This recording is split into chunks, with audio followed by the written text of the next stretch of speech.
بسم الله الرحمن الرحیم. د ګلستان د دریم باب د رشتم نمبر حکایت شروع کو. مالدار را شنیدم که به بخل اندر چنان معروف بود که حاتم طایی بکرم. ظاهر حالش به نعمت دنیا آراستا و خصت نفس جبلی همچنان در وی متمکن تا بجای رسیده که نان را بجانی از دست ندادی و گربه ابو هریره را به لقمه ننواخته و سگ اصحاب کاف را استخوان نینداخته. فی الجمله خانه او را کس ندیده در گشاده و سفره او را سرکشاده. درویش بجز بوی طعامش نشنیده، مرغ از پس نان خوردنی و ریزه نچیده. مالدار را شنیدم یو مالدار سړي یو توانګر وی د ده متعلق می واوریده که به بخل اندر چنان معروف بود چې په شومتوب او کنجوسۍ کې دومره مشهور و که حاتم طایی بکرم. څنګه چې حاتم طایی په سخاوت کې دنیا کې مشهور و، داسې دغه یو مالدار سړی و دا په بخل کې او شومتوب کې داسې مشهور و. حد یې تمام کړی. ظاهر حالش به نعمت دنیا آراسته، ظاهر حال د په نعمت د دنیا سره مزین و ښایسته او ښکلی و. و خصت نفس جبلی همچنان در وی متمکن او هغه خصاصت خصت خصیص بودن و فرومایه بودن. خصاصت نه دلته به مراد کنجوسی او د شومتو ول د دغه طبیعي نفس یعنی جبلی طبیعت فطری چې د په وجود کې شومتوب و همچنان در وی متمکن. همدغه رنګه په ده کې متمکن و ځای نیولی و، ثابت او قایم و دا شومتوب. خصت نفس جبلی نه مراد دا شومتوب دی. تا بجای رسیده بود تر هغه حده پورې رسېدلی و په بخل او شومتوب کې که نان را بجانې از دست نه دادې چې روټۍ به یوه روټۍ به په عوض د روح د لاسه نه ورکوله، چې روح به وته دغه قبلولو خو روټۍ چاله نه ورکوله. و گربه ابو هریره را به لقمه ننواخته او دا ابو هریره رضی الله عنه پیشو به په یو نوڼی د هغې نوازش نه کولو. لکه په فرض مثال ابو هریره رضی الله عنه چې کوم پیشو باندې لاس راښکلی او کاغه د دنیا ته راغلی و، دا خو ډېره مبارکه وه. د هغې خوراک خو دا یو سړی ځان دپاره قابل فخر ګڼي. نو نورې پیشوګانې خو که څه کوي د پیغمبر علیه السلام د زمانې هغه پیشو هم راغلي او چا ویل چې نو هم نوڼی نه ورغورځوله. و سگ اصحاب کاف را استخوان نه انداخته. بالفرض که د اصحاب کاف اسپې هغه راغلی او چا ویلی چې دا د اصحاب کاف سپی وی چې هغه ډېر مکرم و معزز سپی دی، د نیکانو د صحبت په وجه عزت موندی دی، هغه ته به هم اډوکې نه وي غورځولې. فیل جمله حاصل د کلام دا چې خانه او را کس نه دیدې در کشاده. د ده کور چا کوله او دروازه نه ولیدلې چې چېرته څوک به راشي سوالګر یا میلمه وغیره. و سفره او را سرکشاده او د ده دسترخوان چا کوله او نه ولیدلې چې داسې اوار وي او روټۍ پې ښکاره پرته وي. روټۍ به هم پټه ساتله او چېرته ځان له په تیاره کې به یې خوړه. درویش به جز بوی طعامش نشنیده، مرغس پسې نان خوردنی و ریزه نه چیده. درویش به بغیر د بوی د طعام نه ناورېده. دلته بعضې نسخو نشمیدې لیکلی دی. نو شمیدې خو شمیدن خو ټیک ده چې شم بویولو ته وایي، خو دا د عربی لفظ دی حس شامه. خو چونکې په فارسی کې شمیدن دا نه وایي خلک، حالان کې دغه صحیح راځي چې موږ شمیدن وایي او شنیدن لا دا وایي چې مثلا درویش به بغیر دا بوی د طعام نه ناورېدی، یعنی نه به محسوسولو. دا د شمیدن او د پوز او دغه دا معنی صحیح راځي. نو دلته د نشنیدې نسخه صحیح ده. اگر که په ظاهره دا ښکاري چې سړی وي نه شمیدې شمیدن بوی ته وایي، نو خو فارسی کې خو شمیدن نشته که نه، ټیک ده په عربی کې شم دی. نو موږ د فارسی کتاب وایو، نو دې کې چې کوم اصطلاحات کوم مشهورې، نو دا نشنیدې د نه شمیدې په معنی راځي. نه شنیدې یعنی نه به شو بویولې. اورېدلم یا دغه اوازه غوږ ته رسلې یا پوزې ته را رسېدلې چې ته محسوس کې یا په غوږو محسوسول کې یا په پوزه. نو دلته که نشنیدې مو وی نو په معنا د بویولو دی. درویش به بغیر د بوی د طعام دغه نه محسوسولو، نشنیدې، نه به اورېده، نه به محسوسولو. مرغ اس پسې نانخور د نیو ریزه نه چیدې. او چرګانو به مارغه به پس د خوراک د دنه پوټي نه ټولولو. ولې دنه پوټې غورځېده نه نو نه دسترخوان کې پرېښودو. شنیدم اورېدلي مې دي، شنیدم یا شنیدم که به دریای مغرب رای مصر پیش گرفته بود. چې په دریای مغرب کې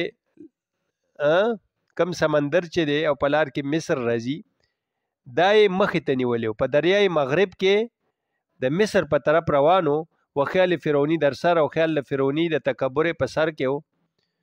حتی اذا ادرکه الغرق تر دې چې لاندې کدله غرق کومه کشته یې هر څه کې چې سور هغه ډوبه شوه او بس ډوب شو.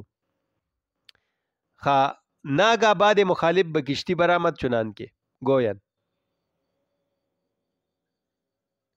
ناڅاپه دی چې په دې کشتی کې سور و ناڅاپه باد مخالف و طوفان غوندې په کشتی باندې راغی. مخالف با هوا راله تیز زول او کشتی الټه کړه ډوبه شوه. لکه څنګه چې وایي باطب ملولت چې کند دل کې نه سازد شرطه همه وقتی نبوت لائقی کشتی.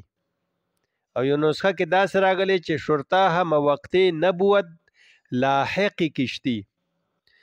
باطب ملولت چې کند دل کې نه سازد دا شعر وی مصداق دی ستا دا ملول طبیعت سره سو کې زړه چې موافقتونه کی خامخا به زړه موافقت کوي.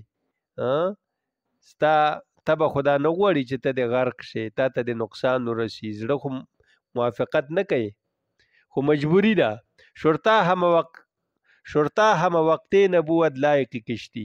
شرطه څه ته وایي؟ باد موافق او نرمه. دا هر وخت مناسب د کشتی نی چې کله دغه شرطه نرم هوا ملایم هوا باد موافق د کشتی د مزاج مطابق نی. شرطه چې باد موافق نو کشتی ښکلې چلیږي دریاب کې او چې زول توپان تیز هوا راشي نو کشتی ته نقصانی مشکلاتی. نو دا شرطه پارسه کې ډېر استعمالیږي.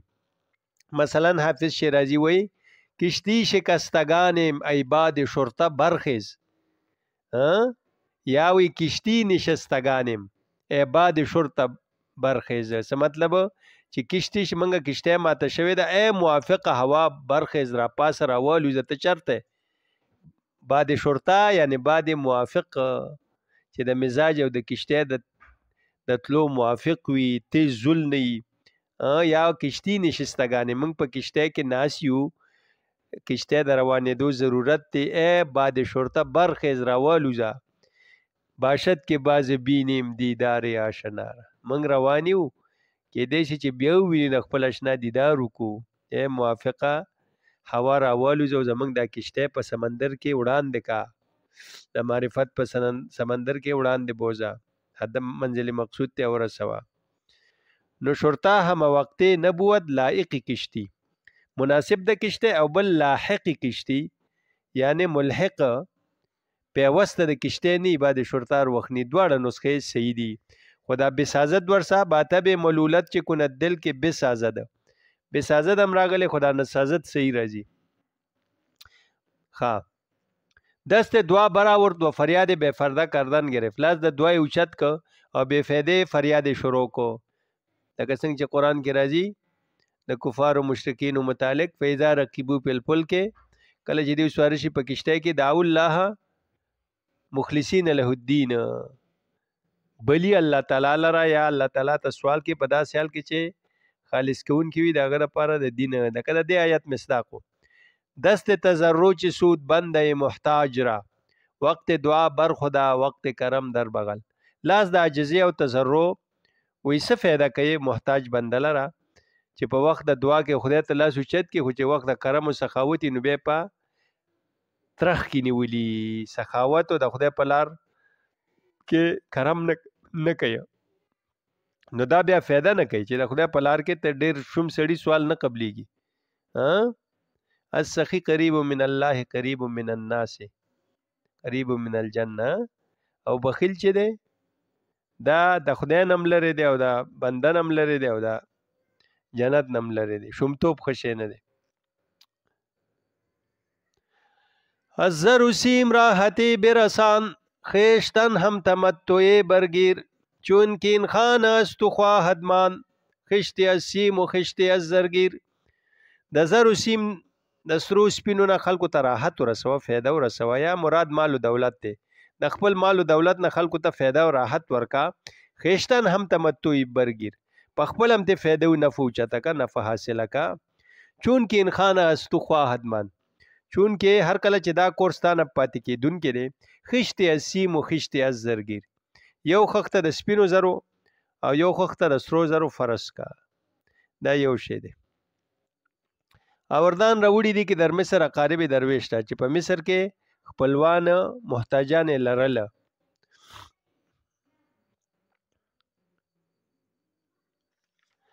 بعد از هلاک وی به بقیت مال وی توانگر شدن. د خو کشته کې ډوب شو دغه شومه د په مصر کې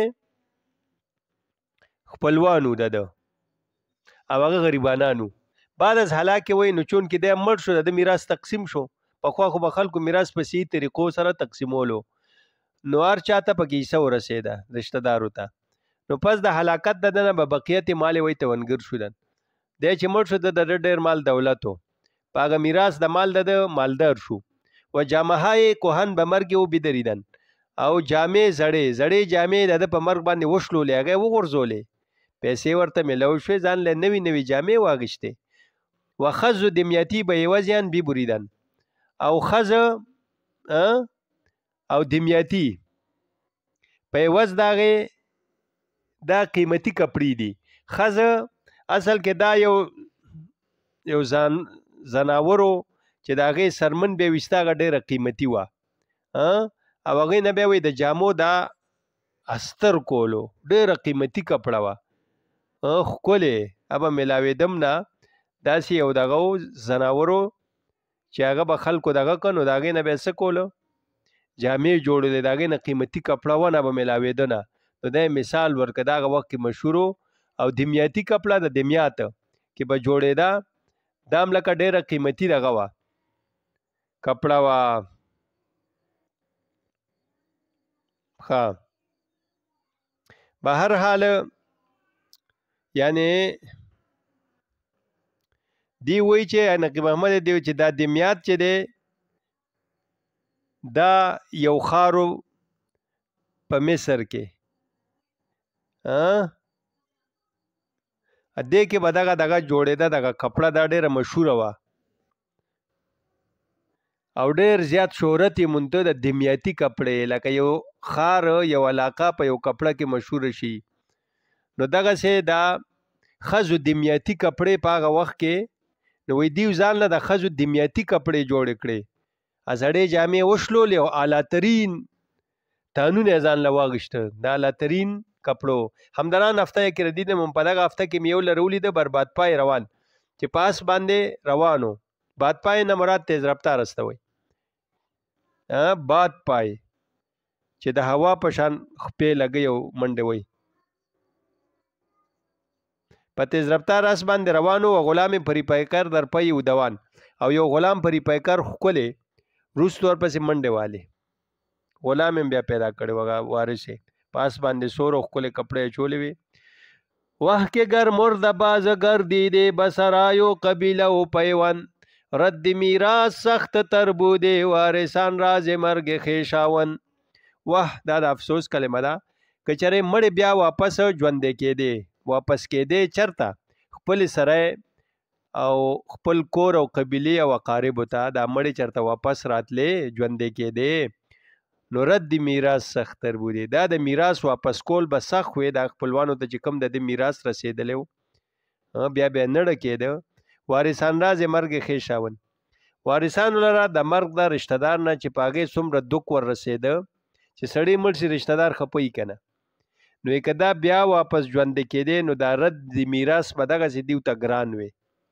څنګه چې د خپلوانو مرګ ناقابل برداشت وي نو داسې د میراث واپس کول نه دی نو دیو به پې خفه وي چې دا نوې ژوندی شوې ښه وه لکه د مال محبت خلکو سره زیات وي بس سابقه معرفت کې درمیان معبود وي دغه یو کس چې د رشتہ دار او د میراث ورته رسېدلی و ښکلې جامې اچولې او عیش و عشرت یې کولو زما و د ده یو تعارف و پیژنګلو و گپ شپ و آستینش گرفتم و گفتم غلی مې د هغه لستوڼې ونیول او په شا مې وټپولو یعنې مطلب ورته مې وویلې بخوره نیک سیرت و سر مرد زه مزې کوه کان فرومایه ګیر کردو نخورد وخوره د ده مال د دې میراث چې در رسېدلی مزې کوه ویې خوره ای نیک سیرته او کره سړیه چې دغه رزیله مال جمع کو وې نه خوړو ته پې مزې وکړه هغه خو سختې سختې تېرې کړې لکه هغه ته خندلي دي او چې بس مزې کوه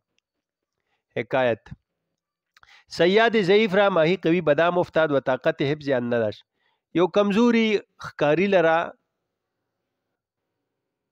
قوی کب ماهی مایه پا دام کې پریوتو انخطو و طاقت حفظ ان نداشت ماهی برو غالب آمد و دام از دستش در ربود یو مایګیر کبان نیوله میان نیوله یو په کونډه کې یا په جال کې ډېر غټ مې ونخته کب او طاقت د حفظ یا نه داشت د هغې د ټینګولو هغه ټوپونه والو دنه مطلب دا دی چې د کم جالو یا کونډې اچولو هغه هم تراخ که هغه طاقتورو ماهی په غالب شو دا مزدس در ربود د چا کم دام لاس کې یا جالو هغه تراخ کو ځان سره سینتا یوړو ځان سره یوړو قطه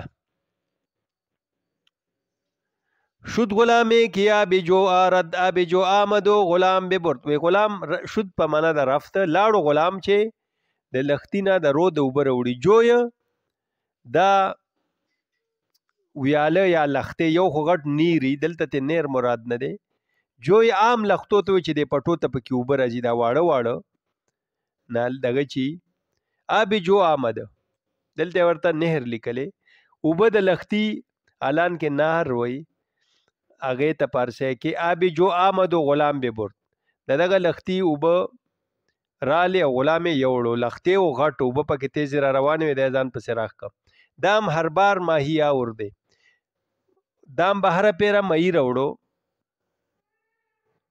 دام بهر پیرا میان نیوله ماهی ان بار رفت دام ببرده پیرا مئی لاړو دامې ځان سره یوړو ځان سره خبره برعکس شوا الټا شوا سیاد نه هر بار شکار ببرد ښکاری اره پیره ښکار نه وړي داسې نه ده چې صحیح ښکاري به هره پیره ښکار وړي ځان سره ښکار به کوي باشد کې روز پلنګش بدرد دا ممکن دا داسې کیږي چې یو ورځ پړانګ وسیري یو سړی ځنګل ته ښکار پسې لاړ شي هره پیره ښکار راوړي کله کله دی په خپله ښکار شي یعنی په خپله ده ښکار شي د پړانګ د زمري دیگر سیادان دره خوردن نور ښکاریان چې وغي افسوس خوړو و ملامتش کردن دا جال دام چته کب یوړو مئی نو نور مرګرو د ملامت ک کی چونین سه د دردامه تفتات دومره غټ ښکار د په دام کې پریوتو نتوانسته نگاه داشتنه و د نه ساتلې شو ټینګ دی نه ک منګ ته بل आवाज کړي وي گفت اخکاری ورته یې برادران چې توان کړ سبو کما که مرا روزی نبوده زما په دې کب کې روزی نه و نصیب نه و ورا همچنین روزی مانده او هغه اومغسې روزی پاتې و ژوند د کب پاتې و د ده لکه دا خبره قیمتي ده چې د غریب ښکاري مایګیر دا جواب ورکه دې کې حکمت شته ولې چې دغه زما په نصیب کې دغه کب لیکلی نو چې زه وخورم او داغه ژوند لا پاتې نو ځکه لاړه لکه حواله په تقدیر ورکړه حکمت نو دلته په وځه ضرب المثل کې چې دا پارسه کې مشهور دی سیاد بیروزی ماهی در دجله نگیرد و ماهی بی اجل بر خشکی نمیرد دا متل دی که ضرب المثل ورته فارسیوانانو کې وسمشتا سیاد بیروزی ماهی در دجله نگیرد و ماهی بی اجل بر خشکی نمیرد دا لگا دا حکمت خبره ده چې کم ښکاری چې بے نصیب یو ابا په دریای دجله کې چې د په نصیب کې کبان نی دریای دجله د کبانو میانو ډک د خدای به پکې ونه نیسي. او بل ماهی د بیاجل بر خشکی نه میرات کم ماهی چې اجل نه پورا ژوند پاتی د قب لا ژوند حیات باقی وي. ابا په وچه مړ نشي. په وچه څه مطلب؟ ډیر کبان د ښکاریان ونیسي چې وچې ته راواچي دی څنګه مړ نشي؟ دی ټوپونه موپونه وي بیا سیند ته لاړ شي. په وچه مړ نشي بلکې بیا د نزان آزاد کې اکثر دا کبان چې نوي سړی ونیسي وي دا ټوپونه وي د سیند په غاړه. نو ډیر کبان داسې چې بعضې په حملې وکړي واپس ته لاړ شي. دا ما لیدلي. نو چې د کم یو اجل نه پوره د کم کب نو دی وچې تر وباسي بیا ته لاړ شي. د وچې نه مړ نشي په وچه. حکایت دست پا بریده 1000 پای را بیکش صاحب دل برو بگذشت و گفت سبحان الله با 1000 پای که داشت چون اجلش فرا رسید از به دست و پای گریختن نتوانست. دست و پای بریده لاس و خپې پرې کړي 1000 پای را بکشته. یو سړی چې لاس و خپې پرې کړې وي او 1000 پای وجله. 1000 پای زنځ ته وي. دا ډېر خپې زر خپې نه خو دې ورته 1000 پای وي فارسیوانان. زنځه یا زمزه اکثر غوږونو تمجید داسې پس د چینجي په شانی. نو 1000 پای دغه یو سړی و لاس و خپې کټ وي او دغه بیا هم پاره طریقه چې د وجلي که لاس خپې د یو انسان کټمي دی وی دوه معنی کړي. یو دی وایي چې کنایه اسچو بیا څنګ واسه چې د هغې لاس وی دغه چا په لرګي ووالو نو د هغه لاس پې خو دغه ورڅه صحیح نه راځي. همدا خبره صحیح ده چې دا انسان دی لاس خپې کټ دی او زنځ یې مړه کړه.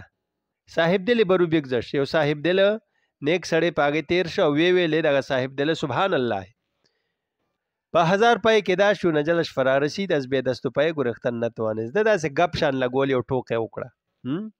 وایي سبحان الله ګوره د دې دومره ډېرې خپې وې زر خپې نه یې د دې خو 1000 پای ورته وي چونکې ډېرې دي 1000 پای نوم دی د دغه زنځ یې. وایي کار کله چې اجل یې رو رسېده نو د بې دست و پای ګریختن نتوانست. د بې دست و پا نه چې لاس و خپې نه وې د هغې نه ونه تښتېدلی شو ځان یې بچ نه کړی شو. نو که دغه عصا یا لرګې ته مرادلی او که دغه کم سړی لاس پې د کړي کېدی شي داسې سنګلي پیښي ځان یې پې ورغورځولي په هره طریقه پسې طریقه دا مړه کړه. چو آید ز پای دشمن جان ستان به بندل اجل پای مرد دوان دراندم که دشمن پیا پی رسید کمانې کیانی نباید کشید. هر کله چې راشي هغه دشمن جانستان یعنی جانستاننده چې د سړي روح اخلي داسې دشمن راشي چې جانستاني ستا ځان وړي ځان سره ببندد اجل پای مرد دوان که اجل یې پوره نو دغه منډې وهونکي سړی چې دی ببندد اجل سم دغه کی پای مرد دوان صفت شو یعنی اجل د دوینده او د منډې وهونکي سړي خپې وتړي. دراندم کې دشمن پیا پی رسید کله چې دشمن پی در پی تا پسې رو رسید او تیاره وسله در باندې داسې نیولې کمانې کیانې نه باید کشید. بیا کیانی کمان سړی نشي ویستلی دا چې ته راکاږې ته به پخوا ویشتې ته ځان تولکې یا د ټوپک ماشه راکاږې هغه در باندې په سر رو رسید ودرېده او تیارې مطلب دغه دی غشي لینده هغه ریډي دی بیا ته ځان نشي بچ کولی. حکایت ابله را دیدم سمین و خلعت سمین اول په سین دی او دویم سمین په سا سره دی. سمین سرب ته وایي. یو قمقل سړی میلو ډېر زیات قمقل و چې ډېر سرب و خلعت سمین دربر او داسې جامې اچولې وه سمین قیمتي هغې په ځان کې وه و مرکب تازي در زیره او تازي عربي اسپې د لاندې په هغې سورو و قصب مصري بر سر او مصري صادر شال پټو دی په سر و ښکلی صادر نه مصري دی په سر اچولی هغه ډېر قیمتي بر کسې ګفې سادي چا سادي ته ویلې دی را روانو خو مشهور د دنیا احمق ترین انسان و قمقل ترین هر چا پېژندی او غټ سرب و عقل پکې نه و. و ایسا دی چی گناه میبینی؟ ته څنګه ویني؟ این دیبای معلم برین حیوان لا یعلم. دا نقشدار قیمتي جامې او په دې ساروي لا یعلم چې علم یې نشته، ناپویه دی. ستا په نظر کې څه مثال دی؟ گفتم ما ورته ویل خط زشت است که باب زر نبشت است. دا زشت خراب خط دی خو د سرو سرو په اوبو لیکل شوی دی. د مثال داسې دی لکه ښکلی جواب یې ورکه لکه بیکاره مضمون خو د سرو زرو په اوبو یې لیکي. د سرو زرو په اوبو هغه خبرې خط لیکل غواړي چې هغې کې څه قیمتي د عارفانو یو قولیه تجربه شوي قیمتي یو سونې په شان ټوکړې نو که په سرو زرو یې ولیکې نو خوند کوي. یو پالتو خبره بکواس د سرو زرو په اوبو ولیکې نو فایده شته؟ هغه هسې لیکل نه دي پکار. نو سرو زرو په اوبو خو خلک هغه خبره لیکي چې هغه ډېره زیاته قیمتي او تجربه شوې او محقق تحقیق شوې. بهرحال قد شابه بالورا حمار عجل جسد له خوار. د دې مثال داسې لکه خر چې خلکو سره مشابه شي. او یا مطلب عجل هغه د سامری کیسې ته اشاره کوي قرآن کې چې راغلی عجل. نو یې مثال دا دی چې عجل جسد له خوار، یو سخی دی چې دا یو جوسه ده خو دله راواز و آواز به ترې راوته خو نور خو پکې سا او روح نه و څه دغه نه و، هسې شکل و د سخي. عجلا جسدا له خوار یو نسخه کې دغه دی. نو که دغه څه وی د قرآن دغه مطابق عجلا جسدا له خوار یا عجل جسد له خوار، دا دواړه صحیح دي چې کوم یو راغی شعر کې. گفتان ویلی دی یک طلعت زیبا بیاز هزار خلات دیبا. یو ښکلی مخ چې دی، طلعت نه مراد مخ شکل، بهتر دی د زر هغه جامو ریخمی او قیمتیونه. زر جوړې قیمتي جامې دی نسی دی، یو دغه بهتر دی، یو ښکلی مخ.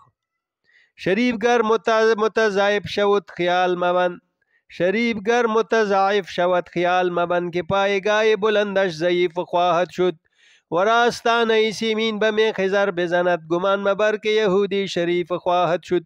وی شریف که چرې غریب او مفلس شي ضعیف کمزوري شي خیال خیال مکوه چې د دغه اوچته مرتبه به کمزوري شي. شریف سړی کار څومره غریب هم شي ډکې با شرافت او هغه جوهر و معنوي مالدار سړی. ور آستانه سیمین به میخ زر بزند، آستانه درگاه و دربار چې د سرو زرو درشل وي او بیا پې د سرو زرو میخونه ټاکوي. داسې لکه کنایه د کمال مالدارۍ نه که یو سړی ډېر مالدار شي ګمان مبر کې یهودي شریف خواهد شد. ګمان مه کوه چې یهودي به شریف شي. خدای دې کړي چې داسې دغه جوړ کړي چې د پیلرو په ځای څه ورکړي د سرو زرو میخونه پکې سیخان ټاکوي او لاندې درشله د دروازو د سپینو زرو جوړې کړي. لکه ډېر زیات دولتمن سړی وي خو یهودي به شریف نشي، په دې نه شریف کېږي. او کم سړی چې بزرګوارو شریف وي هغه به همغسې شریف وي، که ډېر هم غریب شي هغې به شرافت معنی و جوهر وي. به آدمی نتوان گفت مانده این حیوان مگر دراغ و دستار و نقش بیرونش، مگر دراغ و دستار و نقش بیرونش. و انسان سره دا حیوان چې د انسان سره مشابهت لري، یعنی دا موږ نشو ویلی چې دا حیوان د انسان سره مشابه دی، مگر مشابهت یې په څه کې دی انسان سره. اصل دیم حیوان و ساروی دی خو صرف دراعه یې اغوستې ده. دراعه داسې اوږده شان دغه به دا مخې داسې کټ وي په اوږو کې اوږده شان جوغه یا کمیس به دې ته بیا دراعه ویلې. دراعه هغه جامه چې د هغې مخه کولو وي داسې تڼۍ مڼۍ نه وي. اکثر به دا مشایخ او زاهدان او پیرانو دا دراعه اغوسته، دې ته بیا دراعه وي، عزتمندو خلکو به اغوسته. او پټکې او نقش بیرونی که چېرې دا دغه سړي دی بېوقوف سړي په سر کړي نو دغه مشابهت د انسان سره شو او نور پکې څه نشته. بیگر در هم اسباب و ملک و هستی او که هیچ چیز نبینه حلال جز خونش. ویو ګرځا په ټول اسباب او ملک او هستی چې د څومره ملکیت دی هیڅ چیز به پکې حلال نه ویني چې قمقل سړی دی بې وقوفي دی به د حلال حرام علم ورسره نه وي هیڅ چیز به پکې حلال نه ویني بغیر د خون د نه چې د خون ویني ولتوي کې نو دا د په طریقه د ټوک او د مبالغه وي نه په حقیقت کې چې ګنې وینه رښتیا هم روا ده کار څومره بې وقوف او دغه شي ولیکن دغه خون خو وینه تویول جایز نه دي خدای په طریقه د ټوکې ویلې دلته بل خبره جوړیږي نه وې د ټول اسباب او ملک او هستی څه چې دي د کډو حلال شته نه د وینه حلاله ده کسټ ولوي نو دغه کار دا یو غپ لګول ساتي حکایت دوزدی گدای را گفت شرم نمیداری از برای جویسیم دست پیش هر لئیم یو غل ملنګ ته ویلې سوالګر ته وې ته نه شرمېږي چې د پاره د یو وربشه د لګ سپینو زرو د لګو پیسو د پاره لاس د هر لئیم سړي خسیس تا لاس وړاندې کړي نو غل سوالګر ته دا خبره کوي د دې مثال داسې ده چې لوټه پاسی غلبیل پاسی او لوټه ته وی وتا کې سوري دي نو غلبیل کې څومره سوري دي نو د غل چې کم کار کول راغره سودا غوځه سوال کېلی او ته تم دا سي پر دې مال دغه کوي دغم ټیک نه دی غوستا عمل خو ردنم خراب شي ته غلا کې نو غل چاته په غور ورک سوالګر ته چې ته نه شرمېږي مړار چاته د لاس نیولې لکه زما په شان ته همدا سي ورځ وړای سوال ورته نو هغه ورته سی ویلې د سوالګر ورته سوي دم کولې جواب ورک د سادي کتاب کې ټوله د عقل مندای خبرې دي 10 دراز اس پي یک حب بسیم به کې به برند بدانګي دونیم ویلا سوق دول د پاره د یو حبه سپینو زرو حبه دانه ته وي ها خو لیکن دا یو واحد هم دې څنګه چې منګه سویو ماسا یا تولا ماسا د سرو زرو یو په خوا زمانو کې به ورته حبه وي چې دا په اندازه د یو وربش یا دو وربشو پورې د وزن نومو نو سره زر به پدې تلل یا سپین قیمتي سیزونه حبه یو معیارو واحد د وزنو نو ویلا سوق دولو د پاره د یو دانه سپین زرو دا بهتر دی چې په یو دانګ در نکټ کی دغل خلک لاس پرې کوي کنه بدانګي دنیمو دانګ د درهم شپږمې سه ته دانګ وای چې ستانه په یو دانګ کې لاس کټ کی د دې نه خدا سوال خره کنه تا خو چې گیر کینو لاس بدر نه کټ کینو چې سبا می لاس کټي دینه چې بل ته وګدوم لاس کو می کټ کیږي نه لکه د ولدا جواب ورک چا دې سوالګر بهر حال دا پدانګ باندې لاس نه کټ کیږي ولې چې د کټکولو د پاره لس درم هغه یو شری یو دغه د یو اندازه دا بغیر داګه نه لاس نه کټ کیږي خدا خو دغه سوالګر د خپل خبره ده د سره خو علم نو مړ چې په یو دانګ در نه سبا لاس کټ کوي کنه الان کې پدام شپږم ایسا درهم نه پدې باندې لاس نه کټ کیږي خو خپل جواب ورک چې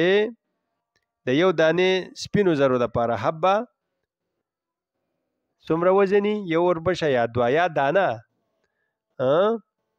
دا بهتر ده چې سبا در نه لاس کټ کوي پغلا کې دا درس په دې ختمه وصلی الله تعالی علی خیر خلقه محمد و آله و اصحابہ اجمعین برحمتک یا ارحم الراحمین